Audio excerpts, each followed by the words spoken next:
अस्सलाम वालेकुम। अब नेक्स्ट हमारे पास जो टॉपिक है वो है components of a refrigerator system. हम पहले भी पढ़ चुके हैं कंपोनेंट्स, पर अब ज़्यादा थोड़ा सा डिटेल में है। सबसे पहले thermal expansion valve. Thermal expansion valve हमने पहले भी डिस्कस किया है। बेसिकली ये डायग्राम थी आपके पास ऊपर, बेसिक जो सिंपल डायग्राम थी। तो यहाँ पे आपके पास एक्सपेंशन वाल्व होता है, टी एक्स वाल्व यहाँ पे लिखा है। तो डिफरेंट तरह के वाल्व यूज़ होते हैं। एक तो मैंने आपको यहाँ पे दिखाया था, ये वाला, जिस तरह ये ऑरिफिस मीटर है, इसी तरह और भी यूज़ होता है। उसमें एक आपके पास याद रखने लिखा है T x valve, thermostatic expansion valve. तो ये बेसिकली क्या कहता है, this valve has the capability of controlling the refrigerant flow. ये वाल्व क्या करता है कि रेफ्रिजरेंट फ्लो को कंट्रोल करता है। अच्छा, दूसरा एक बात आपको दोबारा रिमाइंड करवा दें कि ये किस जगह पे लगा होता है।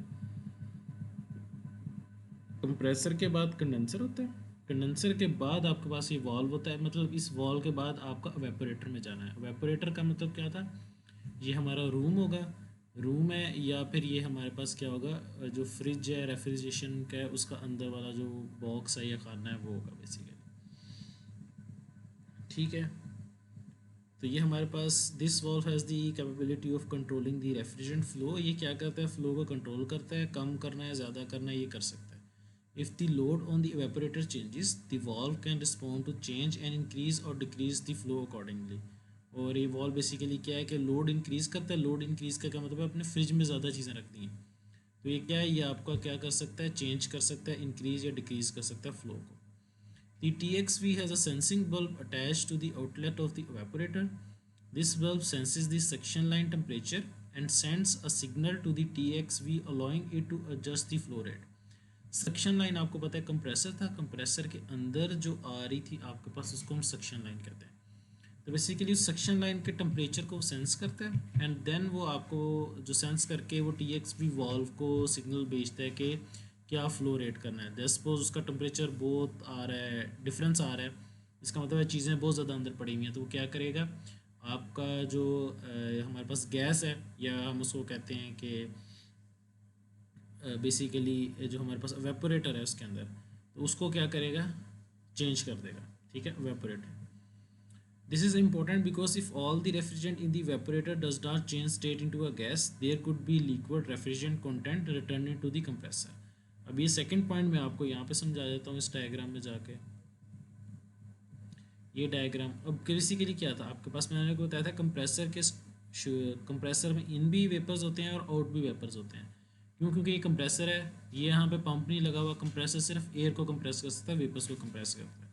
तो ये बात है कि आपके पास यहाँ से लिक्विड गया और लेट्स सपोज किसी वजह से सारा का सारा लिक्विड लिक्विड ही रहा और ये कन्वर्ट नहीं हुआ वेपर्स में, और ये लिक्विड कंप्रेसर के अंदर चला गया, तो अब क्या होगा, कंप्रेसर आपका फेल हो जाएगा।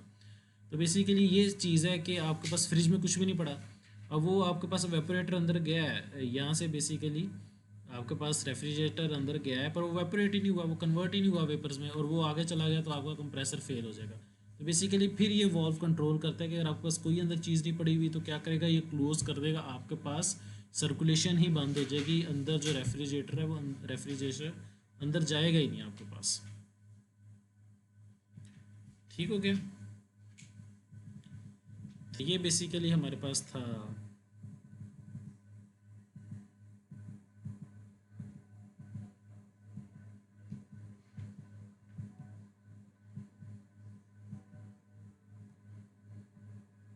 ठीक हो गया, तो ये सेकंड पॉइंट यहाँ में से मैं आपको समझा रहा था, ये वाला, ये आपको समझ आ गया। ये वही लिखा, this can be fatal to the compressor. वो मैंने आपको बताया कंप्रेसर ख़राब हो सकता है, liquid can not be compressed and when a compressor tries to compress a liquid mechanical failure can happen. The compressor can suffer from mechanical damage in the valves and bearings, this is called liquid slugging. अगर आपका compressor के अंदर liquid चला जाएगा तो वो उसके walls और बेरिंग्स जो है फेल हो जाएंगे। Normally T X V are set to maintain a 10 degree of superheat. T X V का क्या मतलब है कि ये जो वॉल्स है हमारे पास, ये क्या करते हैं, जो आपके पास returning of the compressor is at least 10 degree Fahrenheit away from the risk of having a liquid. मतलब ये इतना इसका हमने सेट किया होता है कि 10 डिग्री ज़्यादा ही होता है, मतलब लिक्विड में कन्वर्ट होके और 10 डिग्री टेम्परेचर भी ऊपर चला गया होता है, इतना हमने इसको सेट किया होता है। फैक्टर ऑफ सेफ्टी इसको कहते हैं कि ये नहीं है कि जैसे लिक्विड में कन्वर्ट हुआ आपने कंप्रेसर में, जैसे ही वेपर्स में कन्वर्ट हुआ आपने कंप्रेसर में भेज दिया, नहीं, वेपर्स में कन्वर्ट हो गया और 10 डिग्री ऊपर चला गया तो 10 डिग्री ये सेफ था basically. Metering device regulate how much liquid refrigerant enters the evaporator. So ये एक्सपेंशन वाल्व जो मीटरिंग डिवाइस है ये बेसिकली क्या करती है, आपका रेगुलेट करती है इवेपोरेटर को, रेफ्रिजरेंट को, कि कितना हुआ है एंटर होगा इवेपोरेटर के अंदर। इवेपोरेटर क्या है, रूम है हमारे पास। इवेपोरेटर का तो मैं आपको पहले बता चुका हूँ। The evaporator is where the heat is remove from your house, shop, factory, freezer or refrigeration box. Low pressure liquid leaves the metering device and enters the evaporator. Usually a fan will move warm air from the conditioned space across the evaporator. Fan cools, मैंने आपको बताया normal fan लगा होता है, mostly freezes वगैरह में नहीं आता पर कुछ फ्रिज में आता है। The cooler refrigerant in the evaporator tubes absorb the warm room. The change of temperature causes the refrigerant to flush or boil and changes from a low pressure liquid to a low pressure vapors. तो ये हम पहले भी discuss कर चुके हैं। Evaporator है, evaporator में यहाँ से आपके पास मीटरिंग डिवाइस थी, मीटरिंग डिवाइस के बाद आपके पास लिक्विड अंदर आ गया, लिक्विड से अंदर आया, यहाँ पे उसने कह दिया बॉयल हो गया, वेपर्स बन गया, और यहाँ से आगे चला गया सुपर हीटेड, वेपर्स बन गए थे, वेपर्स का यहाँ पे टेम्परेचर इंक्रीज हो गया तो उसको हम क्या कहते हैं, super heating. Evaporator, the low pressure vapor is pulled into the compressor and cycle starts over. The amount of heat added to the liquid to make it saturated, its changes state is called superheat. Superheat का मैंने आपको बताया कि जब आपके पास face change होता है तो टेम्परेचर चेंज नहीं हो रहा होता, यहाँ पे कम्प्लीटली फेस चेंज हो गया है, कम्प्लीटली वेपर्स बन गए हैं, अब भी फिर भी ये अंदर से गुजारा तो उसका टेम्परेचर इंक्रीज़ होना शुरू हो जाएगा। जिस तरह पानी था, पानी 100 डिग्री सेंटीग्रेड पे बॉयल होगा, अब कम्प्लीटली बॉयल हो जाएगा, जब कम्प्लीटली बॉयल हो गया, वेपर्स बन गए हैं, तो अब क्या होगा, उसका टेम्परेचर इंक्रीज़ करना शुरू होगा। लेट्स सपोज यहाँ पे वो 110 डिग्री सेंटीग्रेड पे बाहर निकलता है तो वो 10 डिग्री ऊपर चला गया बॉइलिंग पॉइंट से, तो ये सुपर हीटिंग हो गई। नेक्स्ट हमारे पास पीटी चार्ट्स हैं। पीटी चार्ट्स बेसिकली होते हैं, इस केस में आपके पास टेम्परेचर होता है तो आप उससे प्रेशर फाइंड कर सकते हैं। With a PT chart if you know a temperature, अगर आपको टेम्परेचर पता है तो आप क्या कर सकते हैं, प्रेशर की वैल्यू फाइंड कर सकते हैं। अच्छा, मोस्टली जो रेफ्रिजरेंट यूज़ होता है ना हमारे पास, वो R22 यूज़ होता है फ्रिजेज़ में और इस एयर कंडीशनिंग के अंदर। तो बेसिकली इसका कोड होता है 22V। 22V ये है, और अगर हमारे पास 100 डिग्री फ़ारेनहाइट टेम्परेचर आया तो हमें पता है कि उसका प्रेशर 100 डिग्री के ऊपर क्या होगा, 198.4 PSIG। ये बेसिकली प्रेशर का यूनिट है। प्रेशर बेसिकली क्या होता है, pressure is equal to force over area. ऊपर फोर्स है पाउंड्स, और एरिया क्या है, इन स्क्वायर, तो भी है पाउंड्स पर इन स्क्वायर। और जी बेसिकली गेज को शो करता है कि गेज के ऊपर ये वैल्यू आती है, आपके पास गेज के ऊपर वैल्यू आएगी। ठीक है, so if you know a pressure cross the pressure on the chart to correspond temperature, तो ये टेम्परेचर भी आते हैं, प्रेशर भी आते हैं। प्रेशर पता है आप टेम्परेचर फाइंड कर सकते हैं, टेम्परेचर पता है तो आप प्रेशर फाइंड कर सकते हैं। सो if you no pressure across the pressure, अगर आपको प्रेशर पता है, टेम्परेचर फाइंड कर सकते हैं, टेम्परेचर है तो प्रेशर फाइंड कर सकते हैं। अब बेसिकली जो वो आपने देखा होगा एयर कंडीशन चेक करने आते हैं, तो बेसिकली वो क्या करते हैं, आपके पास ये लो प्रेशर एवेपोरेटर होता है, ये कंप्रेसर होता है, और फिर ये कंडेंसर के अंदर जा रही होती है। तो यहाँ पे दो आपके पास पाइप्स होजेस लगाने की जगह होती हैं, इसको सर्विस पोर्ट कहते हैं। वो यहाँ पे गेज लगाते हैं एक, और यहाँ पे गेज लगाते हैं। वो बेसिकली करते हैं क्या है, व्हेन यू आर चार्जिंग, इसको चार्जिंग कहते हैं बेसिकली, और just checking refrigeration until you use a set of gauges. दो गेजेस उनके पास होती हैं, लेट्स सपोज आपकी गैस कम है या आप चेक करना चाह रहे हैं सिर्फ। The blue hose connects to a port on the low side of the system, ये आपके पास लोअर प्रेशर साइड है, यहाँ पे कनेक्ट करते हैं। और कंप्रेसर के बाद हाई प्रेशर साइड होगी, जाहिर सी बात है, तो उसको एक हम यहाँ पे होज कनेक्ट करते हैं, red hose will connect to the high side of the pressure to properly know what your pressure and temperature should be. अब वो बेसिकली यहाँ पे क्या चेक करेंगे, प्रेशर चेक करेंगे, ये पीटी चार्ट से बेसिकली आपके पास टेम्परेचर उनके पास होगा और वो प्रेशर चेक करेंगे कितना प्रेशर है इसका। और अगर वो आपके पास यहाँ पे प्रेशर और टेम्परेचर ठीक आ रहा है तो इसका मतलब उसमें गैस बिल्कुल ठीक है। अगर उसमें प्रेशर कम है तो क्या करेंगे, वो इंक्रीज़ कर देंगे उसके अंदर थोड़ी सी गैस ऐड कर देंगे। So the properly know what your pressure and temperature should be, you will need to know what refrigerant you are working with and a pressure and temperature table. दो बातें पता होनी चाहिए, एक तो उनको पता है कि अंदर कौन सा, मोस्टली मैंने बताया R22 रेफ्रिजरेंट ही आता है, और आपको पीटी चार्ट का पता हो। ठीक है, फिर वो क्या करते हैं, कॉमन मेथड फॉर चेकिंग और charging is by head pressure. Find a designer find a design condenser temperature from the specification at 30 degree to the outside ambient air temperature. Like अगर आपके पास if 70 degree is the outside air temperature, at 30 degree it will gives you 100 degree centigrade. Take your PT chart and see what is the pressure across up to 100 degree using R22। R22 हमारे पास refrigerant है, उसके हमने check किया 100 degree Fahrenheit less pose हमारे पास आया है, हमने ये बताया कि 30 डिग्री उसमें 70 ऐड कर दिया तो ये आया 100 डिग्री फ़ारेनहाइट हमारे पास आंसर आ गया।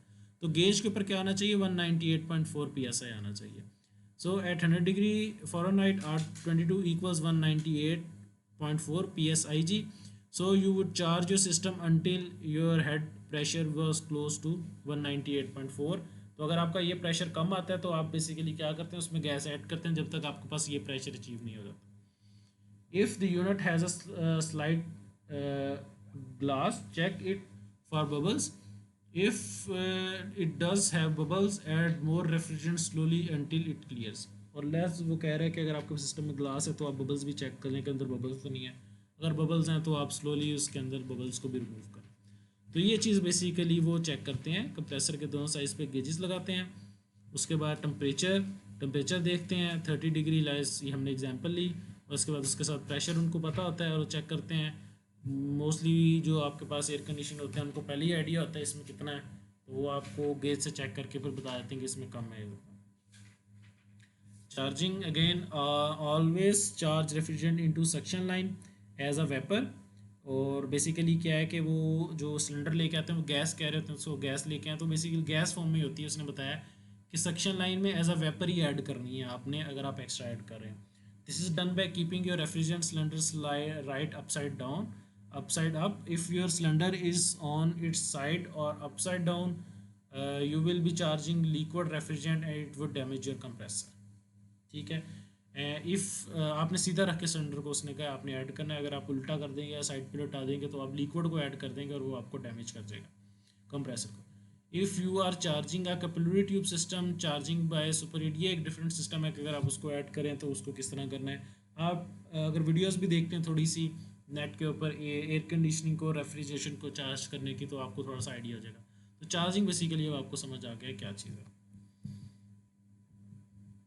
नेक्स्ट हमारे पास है सब cooling and super heat. Super heat का तो मैंने आपको पहले एक्सप्लेन कर दिया। सब कूलिंग क्या basically get the refrigerant saturation pressure temperature. सब कूलिंग क्या है कि आपके पास वो टेम्परेचर अचीव हो जाए जिसके ऊपर फेस चेंज होना है हमारे पास।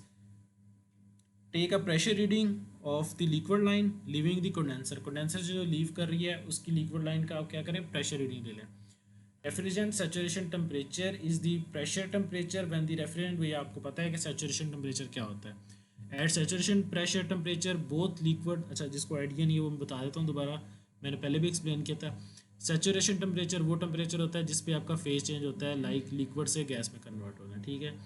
Eight saturation pressure temperature both liquid and vapour are at the same temperature, हमें पता है। Convert pressure to temperature with a PT chart. Take a temperature reading at the leaving liquid line at the condenser. आपने क्या किया, एक तो reading ली कहाँ पे, take a pressure reading of the liquid line leaving the condenser, वहाँ पे ली। फिर take a temperature reading leaving liquid line of the condenser, condenser की जो लिक्विड लाइन है उस पर। अगर हम ये वाली डायग्राम देख लें, ये वाली यहाँ पे थी, मतलब एक रीडिंग यहाँ पे ली और एक रीडिंग यहाँ पे लिया आपने, और उसको कन्वर्ट कर लिया पीटी चार्ट से टेम्परेचर के अंदर। दोनों को कंपेयर किया, the saturated temperature and living. अब आपको पता है दोनों को कंपेयर किया, और अगर दोनों के कंपेयर में लेट्स सपोज यहाँ पे आया, लेट्स सपोज इधर आता है आपके पास 120 और इधर आता है 90, तो इसके दरमियान में आपके पास 100 डिग्री आएगा जिसके अंदर इसका फेज चेंज होगा, और वो बेसिकली सैचुरेशन टेम्परेचर। पानी की बात कर रहा हूँ, एग्जांपल ले रहा हूँ वाटर की, कि वाटर अगर लेट्स सपोज इसके अंदर होता, यहाँ पे 120 आता, यहाँ पे 90 आता, उसके दरमियान में फेज चेंज होना है, तो इसका मतलब यहाँ पे फेज चेंज होगा, तो ये बिल्कुल ठीक है। ठीक है, तो ये लिखा हुआ है compare both the saturated temperature and living liquid line temperature, subtracting one from the other, the difference is the amount of refrigerant has cooled past saturated temperature। BTU है फिर हमारे पास, ये थोड़ा इन्फॉर्मेशन जनरल इन्फॉर्मेशन के लिए, British thermal unit है, बहुत सारे एयर कंडीशन पे लिखा आता है। तो अगर आपके AC के ऊपर लिखा हुआ है 10,000 BTU, उसका क्या मतलब है, it has ability to cool 10,000 pounds about 1200 gallons of water 1 degree in 1 hour. अगर आपके पास 1200 गैलन्स है, उसका ये 1 डिग्री जो चेंज कर सकता है इन 1 आवर, अगर आपके पास 10,000 BTUs लिखा हुआ है, ठीक है। अगर 10,000 से इसका मतलब क्या ज़्यादा होगा, तो ज़्यादा है तो आपका ज़्यादा पानी ठंडा कर सकता है, अगर ये कम होगा तो कम पानी ठंडा कर सकता है। तो ये पानी के साथ बेसिकली कंपेयर किया।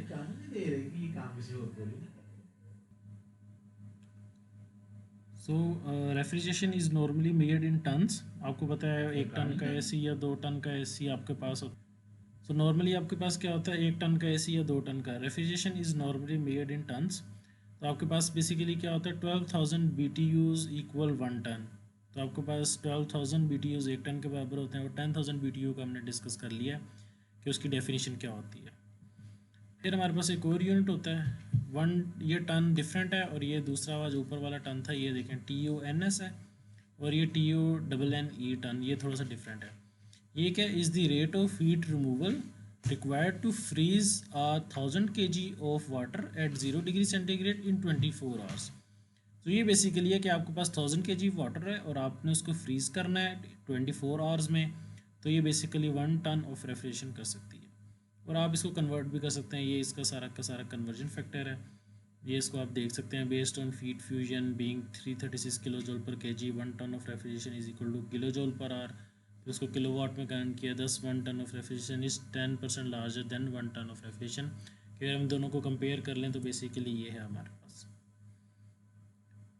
लास्ट हमारे पास क्या है, coefficient of performance. Coefficient of performance basically output होती है। एफिशिएंसी इसको कह सकते हैं आप। एफिशिएंसी क्या है, आपके पास रेफ्रिजरेशन इफेक्ट, कितना आपने रूम को या फ्रिज का जो कंपार्टमेंट उसको कूल कर लिया है। नीचे नेटवर्क इनपुट, नेटवर्क इनपुट आप खुद देखें, डेफिनेशन चलिए आपने देख ली। रेफ्रिजरेशन इफेक्ट, कितना आपने लेट्स सपोज कूल किया है। और नीचे नेटवर्क इनपुट, इनपुट देखें अब आपके पास क्या चीज़ है इसके अंदर। जो ये डायग्राम है आपके पास, चलिए ये देख लें, इसके अंदर इनपुट किस चीज़ को जा रही है, मेजर इनपुट। अब आप खुद देखें इनपुट, इनपुट किस फॉर्म में होगी। अब आप इसको अगर सोचें, ये डायग्राम को देखें, सिर्फ इतने से कंपोनेंट्स हैं। इनपुट किस फॉर्म में होगी, सबसे पहले इनपुट है इलेक्ट्रिसिटी की फॉर्म में, आप बिजली से चला रहे हैं। इनपुट इलेक्ट्रिसिटी है, और कौन सी चीज़ जो है वो ज़्यादा इनपुट ले रही है, पहले तो बताएं कौन कौन सी चीज़ें ले रही हैं। एक ये फ़ैन है, दूसरा ये फ़ैन है, और एक कंप्रेसर है। अब जो सबसे ज़्यादा इनपुट ले रही है वो ये कंप्रेसर है। बेसिकली कंप्रेसर सबसे ज़्यादा इलेक्ट्रिसिटी कंज्यूम कर रहा है।